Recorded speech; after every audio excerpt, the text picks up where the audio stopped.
Ayan po mga kaibigan. Panggabi po tayo ngayon kaya mag-aako tayo ng palay sapagkat nag-ani ang tatay ng palay. Bibilad po natin hanggat maganda ang panahon.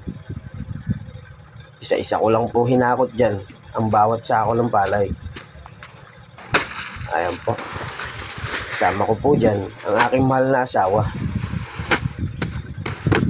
Ayan, pinapatalon ako dyan. Sinubukan ko lang kung malakas pa ang tuhod ko. Ayan po mga kaibigan. Tuloy-tuloy lang po ako dyan sa pagbubuhos.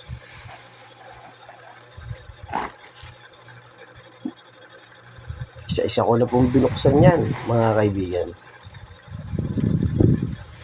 Sarap ang pakiramdam kapag aagawa tayo at maliit na bagay lamang na may kabuluhan. Yung mga bakanting oras natin ay dito natin gugugulin sa halip na sa barkada natin ubusin ang mga oras na wala tayong ginagawa. Maigi na sa ganito na sa kapaki-pakinabang na bagay natin gugulin ang mga oras na bakante. Matutuwa pa ang asawa natin at makikita pa ito ng mga anak natin na may kabuluhan ng ating ginagawa. Kaya mga idol, ito lang ang aking may papayo. Kung nag-asawa ka na, kalimutan mo na ang barkada. Okay lang ang batiin sa daan ang mga kaibigan. Paano like and share?